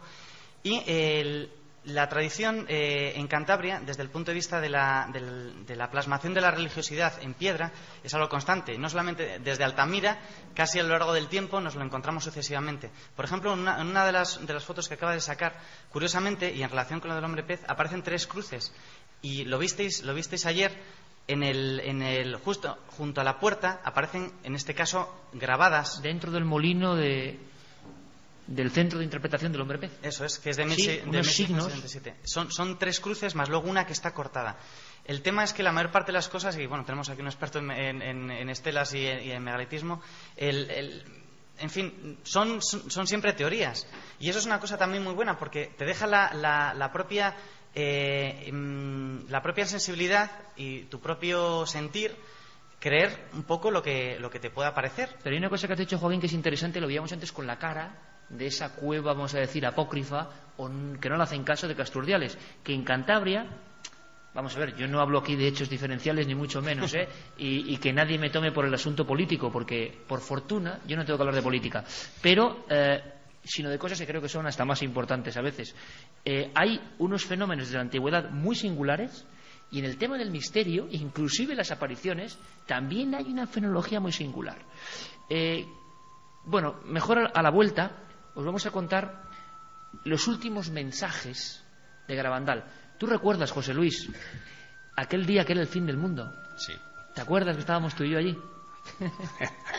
Vaya un despliegue. Pero eso era sorprendente. Es que el despliegue, es que había 15.000 personas en Garabandal. Pero lo curioso, abril del 95. Lo curioso fue el despliegue de la Guardia Civil, y cuando los llevamos a la pista, al sitio ese donde se siente uno muy extraño, lo malo que se ponían aquellos guardias civiles, que eran como armarios de grandes, ¿no? ¿Y qué pasa en ese sitio, José Luis? Pues se le ocurrió hacer una prueba con los mandos de la Guardia Civil, porque dijo, yo conozco un sitio. José Luis es uno de esos, como estamos viendo un montón de amigos, conocedores de lo que pasa de verdad. Yo os voy a llevar a un sitio, yo eso lo he presenciado, donde os vais a sentir muy extraños, vais a perder el equilibrio. Ahora que tanto se habla del equilibrio, pues vais a perder el equilibrio. Y había algunos, ¿verdad, José Luis?, como armarios de servicios especiales que iban ese día, que se había dicho que Garabandal se iba a recibir la señal. José Luis lo llevó a un sitio concreto. Sí. Y no se tenían en pie. No los llevamos al sitio concreto, los soltamos, como quien dice, unos metros antes, y les decimos que fueran andando, sin decirles absolutamente nada. Y había uno que era un andaluz muy gracioso y decía, Jesús, qué mal me encuentro. Y se ponía a devolver allí en la cuneta, porque se pierde el equilibrio. O sea, no sé qué pasa allí. Nosotros lo hemos descubierto por casualidad, porque hay una fuente allí muy cerca y a veces nos hemos parado a beber y eso ahí. Y si te quedas de pies quieto, pero es una zona no sé, de 4 metros cuadrados nada más. Muy te quedas completa. allí y no siempre pasa. O sea, hay días. Entonces te quedas así y poco a poco vas perdiendo el equilibrio y te vas inclinando hacia la montaña. Y claro, si no te enderezas, al final te caes. Tú me contabas, José Luis, una cosa, hablando de estas cosas que se pueden comprobar y que cada uno piense lo que quiera, y es que hablábamos antes de cuevas y sitios de rito, están como alineados, que esto me parece muy sorprendente, y son muy especiales. En Cantabria se dibujó el suelo de algunas cavernas, de algunas muy especiales, no de todas. ¿Por qué? Bueno, esa es otra investigación mía que lleva años y no sé cuándo terminará. Antes se ha hablado de sitios de poder. Todas las cuevas prehistóricas con pinturas y otras que no las tienen, pero tienen grabados, etcétera. O sea, aquellas cuevas prehistóricas que han sido habitadas durante milenios. ¿Por qué fueron esas cuevas precisamente y no otras que hay muchísimas más? Me imagino que una de ellas sería la habitabilidad de ellas, pero hay más que eso, porque hay otras que también podrían haberlo sido. Yo, de una forma casi intuitiva, me puse a comprobar una serie de cosas y he visto de que las cuevas fundamentales, y principalmente la de Altamira, está alineada en líneas rectas durante cientos de kilómetros con una serie de lugares de poder, diríamos, desde cementerios antiguos, iglesias, donde ahora hay iglesias cristianas, pero primero hubo centros de culto de dioses antiguos, montañas cónicas.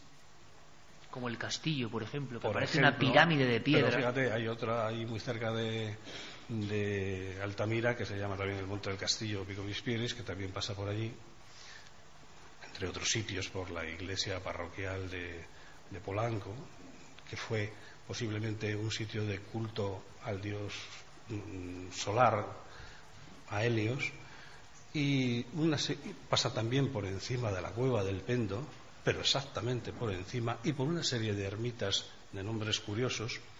Y bueno, después de mucho recorrido, termina adentrándose en el mar por la bahía de Santoña, pasando exactamente por encima del Monte Ano.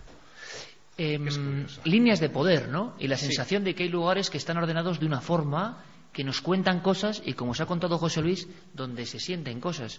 Y yo era un joven reportero en aquella época, reportero del espacio en blanco, lo que es la vida, y estaba con mi micrófono porque una mujer entró en éxtasis allí y había que verlo, dando un mensaje de la Virgen, la gente arremolinándose, y recuerdo una escena, José Luis, que no olvidaré en mi vida, la gente encima de mí arremolinándose, 15.000 personas, y yo vi gente sacada de los hospitales, ¿te acuerdas? Con el gotero para estar en ese momento de la salvación, y me acuerdo que me decían, a la Virgen no le gustan los micrófonos, ¿no? Y yo es el primer reportaje donde empecé a pasarlo francamente mal, pero lo pasé bien, porque estaba con gente auténtica, con buscadores, como mi amigo José Luis Respuela, al que pido aquí, en su tierra cántabra.